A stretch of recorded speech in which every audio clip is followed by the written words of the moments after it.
Welcome to Canada Inside, where clarity meets courage, and every truth deserves to be heard.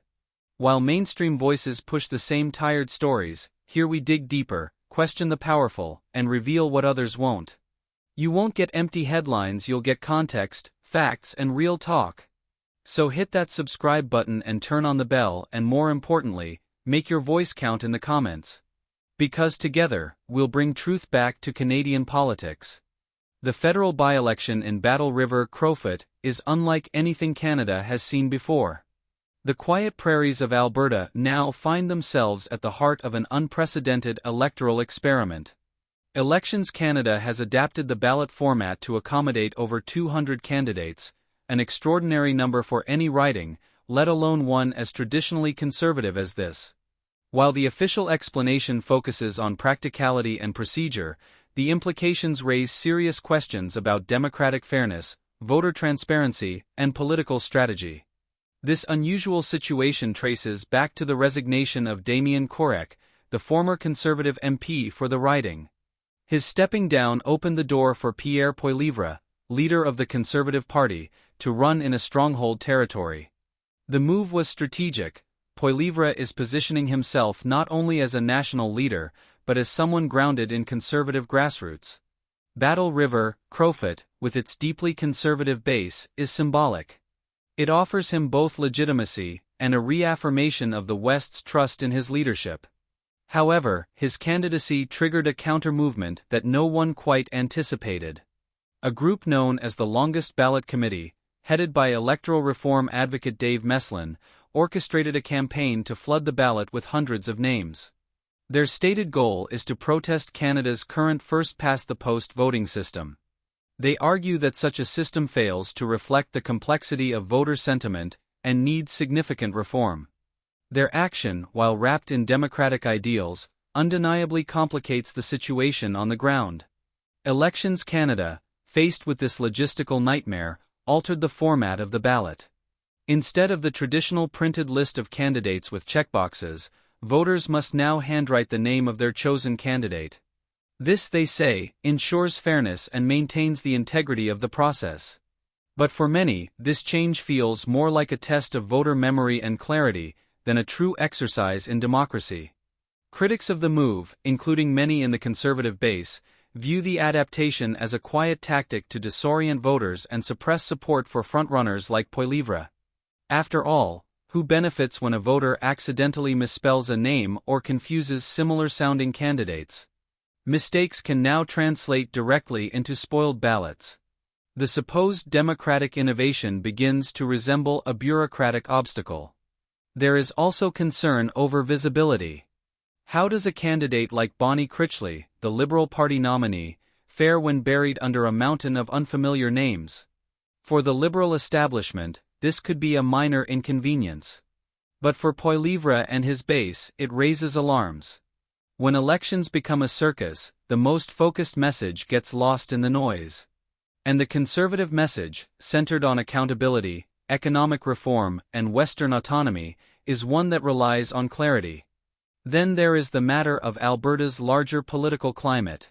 Premier Danielle Smith has been vocal about Ottawa's overreach and what she sees as a systematic neglect of Alberta's economic interests. The mood in Alberta isn't just skeptical, it's tired. Tired of being treated as a cash cow for eastern provinces. Tired of policies that ignore the province's energy sector. Tired of political gamesmanship that undermines Alberta's autonomy. In this context, the Battle River Crowoot ballot stunt feels like one more insult. While federal authorities dismiss these concerns as exaggerated, Albertans are savvy. They know the difference between a system designed to inform and one designed to confuse. Many voters are expressing frustration, not because they don't understand the process, but because they see through it.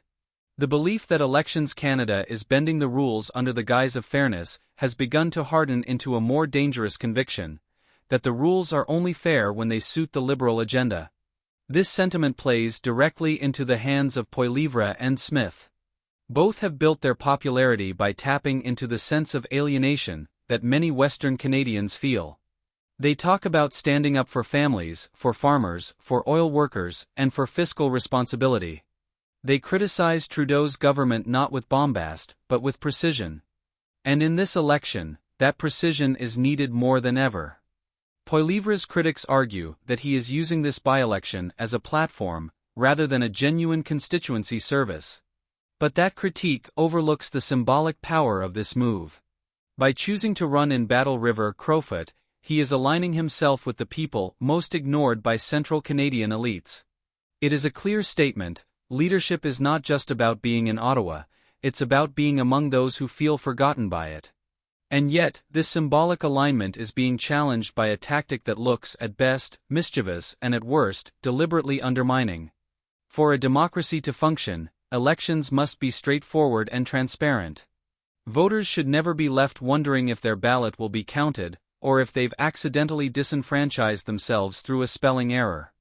That isn't democratic evolution, it's electoral obfuscation.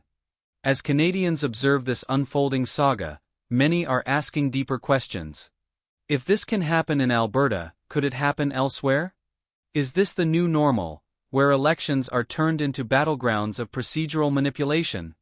And if so, who stands to benefit? One doesn't have to be partisan to recognize that a healthy democracy depends on trust. When trust erodes, so too does participation. Supporters of the ballot stunt say it brings attention to much-needed reform. But there are better ways to make that case, ways that don't involve turning voters into pawns in a political science experiment. Real reform comes from engagement, from dialogue, from accountability, not from making a mockery of the very system you claim to want to fix. Danielle Smith, for her part, has remained mostly focused on provincial matters, but one can't ignore how this situation intersects with her own calls for greater provincial autonomy. Her Alberta Sovereignty Act is built on the principle that Ottawa cannot simply steamroll over provincial interests. When events like this by-election reinforce that feeling, the appetite for further devolution only grows stronger. Mark Carney, often floated as a future Liberal leader, remains a spectre in this drama. While he isn't directly involved, his image looms in the background. To many Conservatives, Carney represents the elite, globalist mindset that has increasingly dominated Liberal policymaking. He is seen as disconnected from everyday Canadians and more in tune with international finance circles than rural Canadian communities. So when people hear that someone like Carney could be next in line, it only deepens their resolve to support someone like Poilievre, someone who they feel actually understands them. The Battle River Crowoot by-election is more than a quirky footnote in Canadian politics. It is a test of fairness, of clarity, and of whether Canadians can still trust the institutions meant to protect their voice. It is a reminder that democracy is not a game for insiders or a theater for activists.